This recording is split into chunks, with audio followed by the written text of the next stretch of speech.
स्वागत है हमारे चैनल के एक और ताजा और धमाकेदार वीडियो में। आज हम लेकर आए हैं 2026 में नई रिलीज मूवी मैं वापस आऊंगा।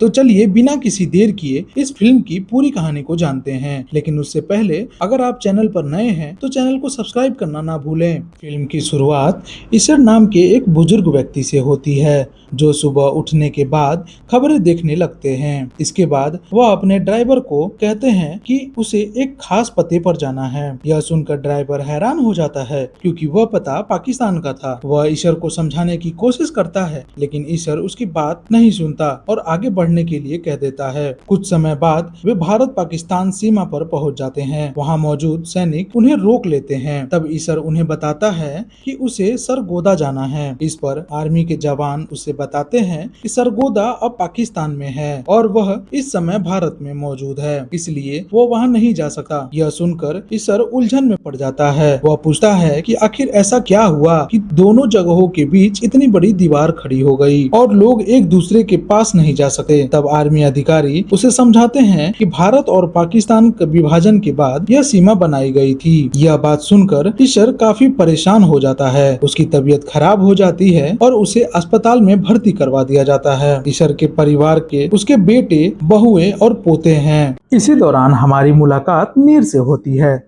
जो ईशर का पोता और लंदन में रहता है। नीर को कोई भी नौकरी ज्यादा समय तक पसंद नहीं आती। उसने 1 साल के भीतर 3 नौकरियां छोड़ दी थी। वह कॉमेडियन बनने की कोशिश कर रहा था लेकिन उसके मजाक लोगों को पसंद नहीं आते थे क्योंकि वे उसे जुड़ाव महसूस नहीं कर पाते थे। एक दिन नीर अपनी गर्लफ्रेंड के साथ एक पब में जाता है। वहाँ पता चलता है कि उसकी गर्लफ्रेंड इस रिश्ते को लेकर काफी गंभीर है लेकिन नीर अभी किसी तरह की कमिटमेंट के लिए तैयार नहीं है। अगले दिन इसी बात को लेकर दोनों में बहस हो जाती है। उसी दौरान नीर के पिता का फोन आता है और उसे बताते हैं कि उसके दादाजी की हालत बहुत ज्यादा नाजुक है और शायद वो ज्यादा दिन तक जीवित न रह सके। नीर की गर्लफ्रेंड चाहती थी कि उसके रिश्ते को कोई पहचान मिले लेकिन नीर उस समय इस बारे में बात नहीं करना चाहता था। इसी वजह से वह नाराज हो जाता है। इसके बाद उसकी गर्लफ्रेंड वहाँ से चली जाती है और नीर अपने दादाजी से मिलने भारत आ जाता है। घर पहुंचने पर वह देखता है कि उसके पिता और चाचा इस बारे में बात कर रहे हैं कि ईशर अब काफी कमजोर हो चुके हैं लेकिन उनकी इच्छा शक्ति इतनी मजबूत है कि उसी के सहारे वे अभी तक जिंदा हैं। जब नीर अपने दादाजी से मिलता है तो उसे महसूस होता है कि ईशर कुछ कहना चाहते हैं लेकिन ठीक तरह से बोल नहीं पा रहे। यह देखकर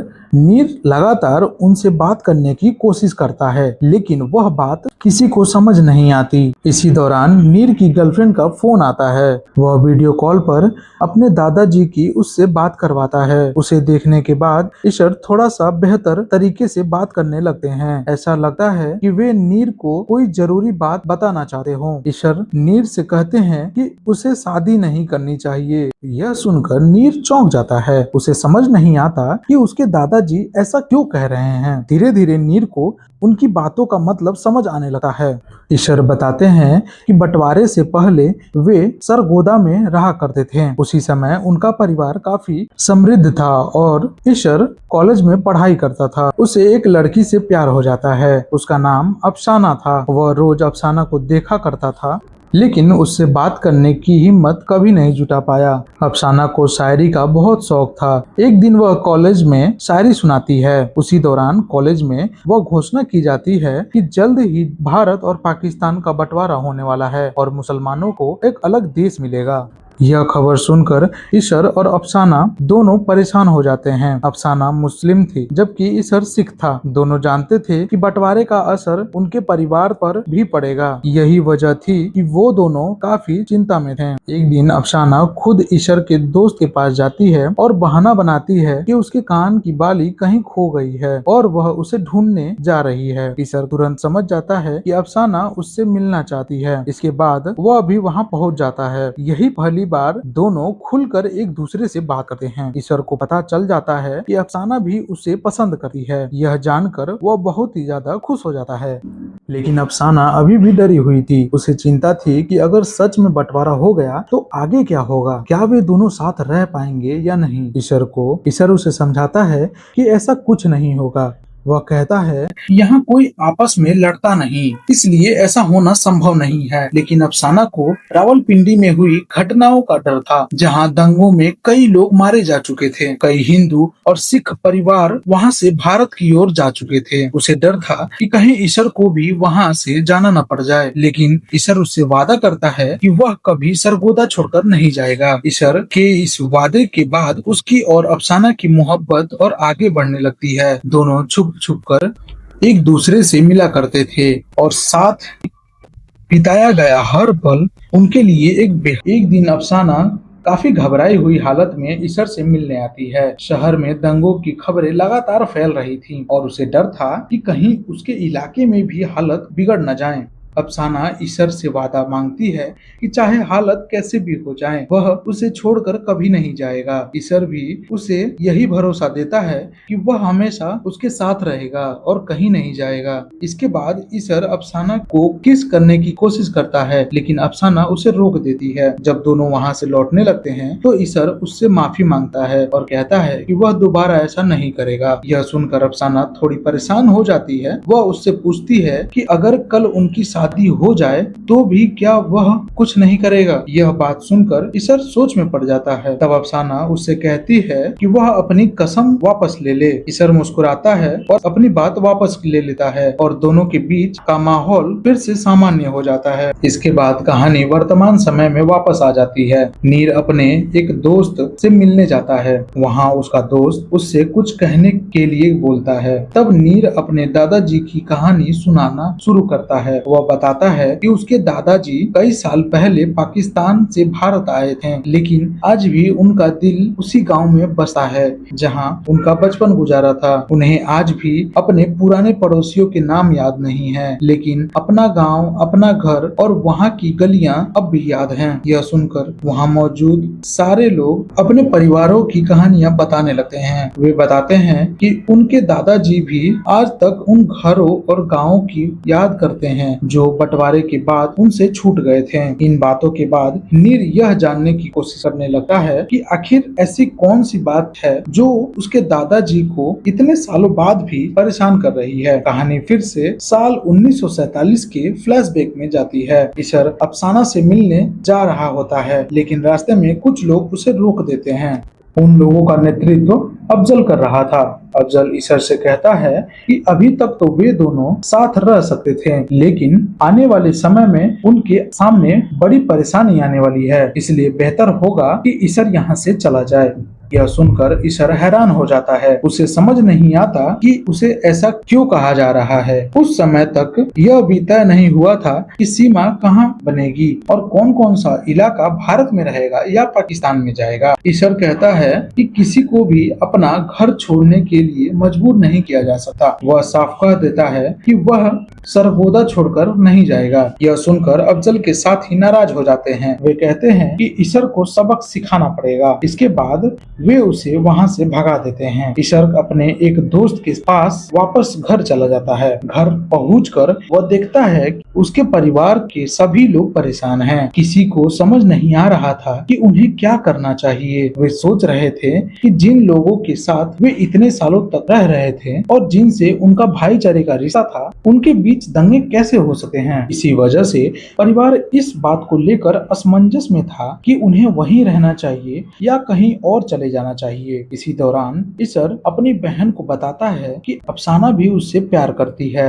वह यह भी बताता है कि दोनों ने शादी करने का फैसला कर लिया है। यह सुनकर उसकी बहन बहुत खुश हो जाती है। अगले दिन ईशर का दोस्त अल्ताफ उसे बताता है कि उसकी बहन की सगाई है, लेकिन उसके पिता ने उसे सख्त हिदायत दी थी कि वह ईशर और उसके परिवार को वहां न बुलाए। ईशर उससे वजह पूछता है। अल्ताफ बताता है कि उसके पिता को डर है कि अगर ईशर और उसका परिवार वहां आता है तो मोहल्ले में कुछ कट्टर लोग उन्हें नुकसान पहुंचा सकते हैं। वे सिर्फ उनकी सुरक्षा चाहते थे। इसके बावजूद अल्ताफ ईशर और उसकी बहन को सगाई में आने का निमंत्रण दे देता है। ईशर और उसकी बहन वहां पहुंच जाते हैं, लेकिन रास्ते में अफजल उन्हें देख लेता है। अफजल तुरंत अल्ताफ के घर पहुंच जाता है। वह अल्ताफ के पिता को धमकाते हुए कहता है कि आगे से ऐसे लोगों को अपने घर में आने की अनुमति न दें, वरना इस इसका अंजाम अच्छा नहीं होगा। वह यहाँ तक कह देता है कि ऐसा करने पर वे भी गद्दार कहलाएंगे, लेकिन अल्ताफ के पिता उसकी बातों से नहीं डरते थे।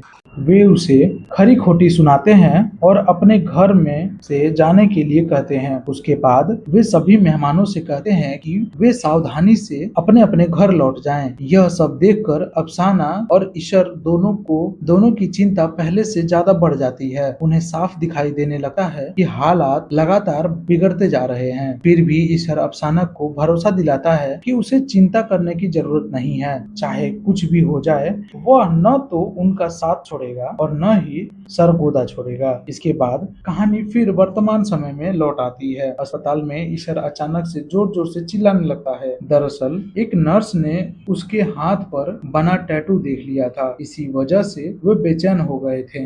तभी वहाँ नीर पहुँचता है। वह अपने दादाजी से पूछता है कि आखिर वह टैटू किसके नाम का था। यहीं से कहानी एक बार फिर अतीत में लौट जाती है। कहानी में एक बार फिर फ्लैशबैक दिखाया जाता है। हम देखते हैं कि एक रात ईशर चुपचाप अफसाना से मिलने उसके घर जाता है। अफसाना उसे घर के भीतर बुला लेती है। वहाँ ईशर उसे बताता है कि उसने अपने हाथ पर एक टैटू बनवाया है। जब अफसाना उस टैटू को देखती है तो उसे पता चलता है कि उसमें उसका नाम लिखा हुआ है। यह देखकर अफसाना बहुत खुश हो जाती है। ईशर मुस्कुराते हुए कहता है कि अब उसका नाम उसके हाथ से कभी नहीं मिटेगा। लेकिन तभी अचानक अफसाना के घर वाले वहाँ पहुँच जाते हैं। दोनों को साथ देखकर वे नाराज हो जाते हैं और अफसाना को डांटना शुरू कर देते हैं। तब अफसाना खुद अपने परिवार को सच्चाई बता देती है। वह कहती है कि ईशर से वह प्यार करती है और दोनों एक साथ रहना चाहते हैं। वह यह भी बताती है कि वे जानते हैं कि हालात ठीक नहीं है, इसलिए वे छुप कर मिल रहे हैं। लेकिन यह सब सुनने के बाद भी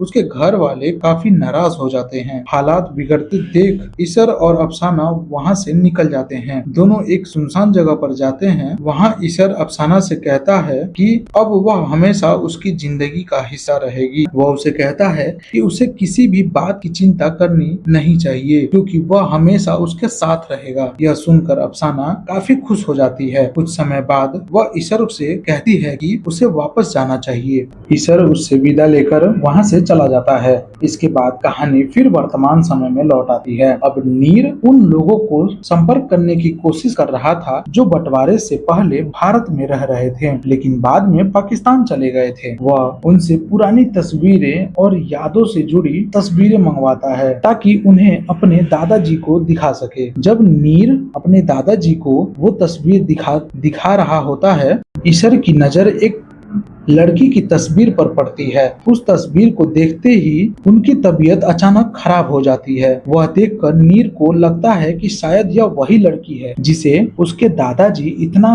वर्ष से याद कर रहे हैं।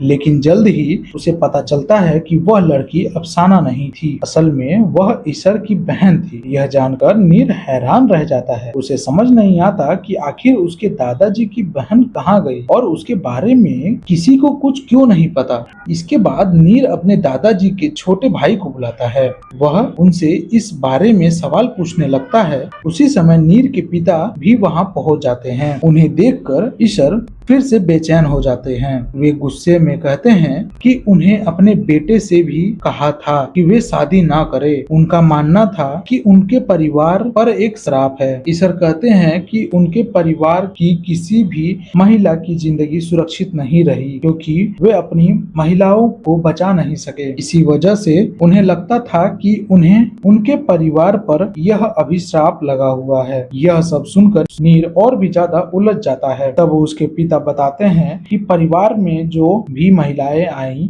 उनकी एक एक करके मौत हो गई। इसी कारण ईशर को विश्वास हो गया कि उनके परिवार पर कोई श्राप है। यही वजह थी कि वे अपने बेटों की शादी के खिलाफ हैं। इसके बाद नीर अपने दादाजी के छोटे भाई से कहता है कि अब समय आ गया है कि वह पूरा सच बता दें। वह कहता है कि उनके दादाजी ने पूरी जिंदगी दर्द और तकलीफों में बिताई है। कम से कम मरने से पहले उन्हें सुकून सुकून मिलना चाहिए। यह सुनकर ईशर के छोटे भाई पूरी कहानी बताना शुरू करते हैं। वे बताते हैं कि धीरे धीरे सरगोदा में भी दंगे शुरू हो गए थे। हालत इतने खराब हो गए थे कि ईशर के परिवार को अपना घर छोड़कर भागना पड़ा। जिस रात वो लोग वहाँ से निकल रहे थे, उसी समय बड़ी समस्या आने वाली थी। महिलाओं को अपने साथ ले जाना सुरक्षित नहीं माना जा रहा था। उसी समय अल्ताफ के पिता एक सुझाव देते हैं। वे कहते हैं कि परिवार की महिलाओं को उनके घर पर सुरक्षित रखा जा सकता है। पहले पुरुष भारत पहुंच जाएं, वहां रहने का इंतजाम कर लें, उसके बाद महिलाओं को भी सुरक्षित भेज दिया जाएगा। ईशर का परिवार इस फैसले के लिए तैयार नहीं था, लेकिन सभी जानते थे कि रावलपिंडी और दूसरे इलाकों में महिलाओं के साथ क्या क्या हो चुका था। इसीलिए आखिर में महिलाओं ने खुद वहीं रुकने का फैसला किया। अल्ताफ के पिता सभी महिलाओं को अपने घर ले जाते हैं। इसके बाद ईशर और उसके परिवार के बाकी पुरुष छुपते छुपते भारत की तरफ निकल पड़ते हैं। रास्ते में उन पर कई बार हमले भी होते हैं, लेकिन किसी तरह वे अपनी जान बचाकर भारत पहुंच जाते हैं। भारत पहुंचने के बाद शरणार्थियों की तरह रहने लगते हैं। उन्हें अपने घर, अपनी जमीन और सबसे ज्यादा अपने परिवार की महिलाओं की चिंता सताने लगती है। वे लगातार यही सोचते रहते हैं कि उनकी माँ, बहनें और काफी महिलाएं सुरक्षित हैं या नहीं। इसी चिंता में एक दिन ईशर के पिता फैसला करते हैं कि वे वापस सरगोदा जाएंगे। वे अपनी पत्नी और परिवार की बाकी महिलाओं को वापस लाना चाहते थे, लेकिन पुलिस वाले उन्हें रोक लेते हैं। वे समझाते हैं कि अगर वापस गए तो शायद कभी लौट कर नहीं आएंगे। पुलिस उन्हें चेतावनी देती है कि जो पीछे छूट गया है उसे पीछे ही छोड़ देना बेहतर होगा, लेकिन ईशर के पिता उसकी बात मानने के लिए तैयार नहीं होते। वे बार बार उससे विनती करने लगते हैं। तभी ईशर अपने पिता से कहता है कि उन्हें चिंता करने की जरूरत नहीं है, वह खुद वापस जाएगा और परिवार की महिलाओं को लेकर आएगा। वहीं से कहानी एक बेहद दर्दनाक मोड़ ले लेती है और आगे बढ़ने लगती है। अपने पिता के किया गया वादा निभाने के लिए ईशर चुपचाप एक ट्रेन में बैठ जाता है और सरगोदा वापस पहुंच जाता है। असल में उसका छोटा भाई भी उसके साथ आया था। सरगोदा पहुंचने के बाद ईशर सबसे पहले अल्ताफ के पिता से मिलता है, लेकिन उन्हें देखते ही उसे एहसास हो जाता है कि कुछ बहुत बुरा घट चुका है। अल्ताफ के पिता पूरी तरह टूटे हुए हैं और बेहद दुखी नजर आते हैं। वे ईशर को बताते हैं कि उसके परिवार के वहां से चले जाने के बाद हालात पूरी तरह से बदल चुके थे। भारत से पाकिस्तान आने वाली ट्रेनें वहां पहुंचती थी, जिसमें बड़ी संख्या में लोग की लाशें थी। कई महिलाओं के साथ अत्याचार भी किया गया था। यह सब देखने के बाद अफजल और उसके साथियों के मन में बदले की आग और भड़क उठी। उन्होंने तय कर लिया कि वहां मौजूद महिलाओं के साथ भी वही किया जाएगा। इसी इरादे से अफजल और उसके लोग अल्ताफ के घर में घुस गए। उन्होंने अल्ताफ के पिता को पकड़ लिया, अल्ताफ को भी मार दिया। इसके बाद घर में मौजूद महिलाओं के साथ जबरदस्ती करने की कोशिश की गई। यह सब देखकर ईशर की दादी ने बहुत कठोर निर्णय लिया। उन्होंने घर की बाकी महिलाओं से कहा कि ऐसी बेइज्जती और तकलीफ झेलने से अच्छा है कि वे अपनी जान दे दें। उसके बाद ईशर की दादी ने अपने ही परिवार की महिलाओं को मार डाला। उसी दौरान अल्ताफ के पिता किसी तरह उसे अपनी बंदूक तक पहुंचने में कामयाब हो गए। उन्होंने अफजल को गोली मार दी, लेकिन तब तक काफी देर हो चुकी थी। घर की सभी महिलाओं की मौत हो चुकी थी। यह सब बताते हुए अल्ताफ के पिता टूट जाते हैं। वे कहते हैं कि उन्हें ईशर के पिता से वादा किया था कि वे उनके परिवार की महिलाओं की हिफाजत करेंगे, लेकिन वे अपना वादा पूरा नहीं कर पाए। उन्हें इसी बात का इतना पछतावा था कि वे ईशर से कहते थे कि वह वापस जाएं तो उनके पिता से यही कहें कि अल्ताफ के पिता भी मर चुके हैं, क्योंकि उनमें इतनी हिम्मत नहीं बची है कि उनकी आंखों में देखकर बात कर सके। यह सब सुनकर ईशर पूरी तरह से टूट जाता है। वह वहां से जाने लगता है, लेकिन तभी उसे अफसाना की याद आती है। उसी समय अफसाना का पति वहां पहुंच जाता है। वह ईशर को अपने घर पर ले जाता है। वह ईशर को बताता है कि अफसाना की शादी उससे हो चुकी है। इसके बाद वह उसे पूरी बात बताता है। वह कहता है कि अफसाना के पिता की एक प्रिंटिंग प्रेस थी वे हमेशा लोगों के बीच एकता और भाईचारे की बात किया करते थे, लेकिन उस समय ऐसे विचार रखने वालों को भी गद्दार कहा जाने लगा था। इसी वजह से उनकी प्रिंटिंग प्रेस में आग लगा दी गई। इसी घटना के बाद उनके हालात काफी खराब हो गई थी। परिवार को डर था कि परिस्थितियों और ज्यादा बिगड़ सकती हैं। इसी कारण जल्दीबाजी में अफसाना की शादी कर दी गई। अफसाना का पति यह भी बताता है कि अफसाना का को पूरा यकीन था कि ईशर एक दिन जरूर लौटेगा। वह हमेशा यही कहा करती थी कि ईशर उससे किया हुआ वादा कभी नहीं तोड़ेगा, वह जरूर वापस आएगा। इतना कहने के बाद अफसाना का पति उसे बुलाने के लिए अंदर जाने लगता है, लेकिन उसी समय ईशर को अपने परिवार की महिलाओं के बारे में याद आने लगती है। उसे महसूस होता है कि उसकी पूरी दुनिया उजड़ चुकी है। वह अपने छोटे भाई से कहता है कि यहाँ जो कुछ भी उनका था वह सब खत्म हो चुका है, इसलिए अब उन्हें कभी पीछे मुड़कर नहीं देखना चाहिए। यह कहकर वह अपने भाई के साथ वहाँ से चला जाता है। उधर उसी समय अफसाना उससे मिलने के लिए बाहर आ रही थी, लेकिन उसके पहुँचने से पहले ही ईशर वहाँ से जा चुका था। दोनों एक दूसरे के सिर्फ कुछ पलों की दूरी पर रह जाते हैं। इसके बाद कहानी फिर वर्तमान समय पर लौट आती है। अब नीर फैसला करता है कि वह खुद पाकिस्तान जाएगा। वह अफसाना को ढूंढेगा और अपने दादाजी को उससे बात करवाएगा। इस मकसद से वह पाकिस्तान के लिए निकल पड़ता है, लेकिन रास्ते में उसके पिता का फोन आता है। वे बताते हैं कि उसके दादाजी की हालत बहुत ज्यादा खराब हो चुकी है। तब तक नीर पाकिस्तान पहुंच चुका था। वह वीडियो कॉल के जरिए अपने दादाजी को सरगोदा दिखाने लगता है। जैसे ही ईशर अपने पुराने शहर को देखते हैं, वैसे ही उनमें नई ऊर्जा आ जाती है। वे होश में आने लगते हैं। वीडियो कॉल पर वे नीर को बताते हैं कि उसे आगे किस दिशा में जाना है। उनके बताए हुए रास्ते पर चलते चलते आखिरकार नीर उस घर तक पहुंच जाता है जहां अफसाना रहती थी। वहां उसे एक बुजुर्ग महिला दिखाई देती है। पहले उसे लगता है कि वही अफसाना है, लेकिन बाद में उसे पता चलता है कि वह अफसाना की छोटी बहन है। वह नीर को बताती है कि अफसाना की मौत 10 साल पहले हो चुकी है। वह यह भी बताती है कि अपनी आखिरी सांस तक अफसाना एक ही बात कह रही थी। वह हमेशा कहती थी कि ईशर उससे किया हुआ वादा जरूर निभाएगा। वह एक दिन उससे मिलने जरूर वापस आएगा। इस उम्मीद के साथ उसने इस दुनिया को अलविदा कह दिया। यह सुनकर नीर बहुत ज्यादा दुखी हो जाता है। वह अपने दादाजी को यह बात बताने ही वाला था, लेकिन तभी अस्पताल में बैठे ईशर वीडियो कॉल के पीछे लगी अफसाना की तस्वीर को देख लेते हैं। उन्हें ऐसा महसूस होने लगता है कि जैसे अफसाना खुद उनके सामने खड़ी हो। उनकी आंखों में वर्षों पुरानी यादें भी ताजा हो जाती हैं। वे अफसाना से कहते हैं कि पिछली बार वे उसे बिना बताए चले गए थे, लेकिन इस बार वे ऐसा नहीं करना चाहते। वे कहते हैं कि वे सिर्फ उनकी इजाजत का इंतजार कर रहे थे। जब तक वह उन्हें अलविदा नहीं करेगी, वे इस दुनिया को छोड़कर नहीं जाएंगे। उन्हें ऐसा महसूस होने लगता है कि जैसे अफसाना मुस्कुराते हुए उन्हें अलविदा कर रही हो। उसके बाद ईशर उसे वह शायरी सुनाने लगते हैं जो उन्हें कई साल पहले उनके लिए लिखी थी। उनकी आंखों में सुकून दिखाई देने लगता है। आखिरकार उन्हें ऐसा महसूस होता है कि अफसाना उन्हें विदा कर रही है और इसी पल ईशर शांति के साथ इस दुनिया को छोड़ देते हैं। इसके बाद फिल्म खत्म हो जाती है। तो यह थी मैं वापस आऊंगा फिल्म की पूरी कहानी। अगर आपको यह कहानी पसंद आई हो तो लाइक, शेयर और कमेंट करना ना भूलें।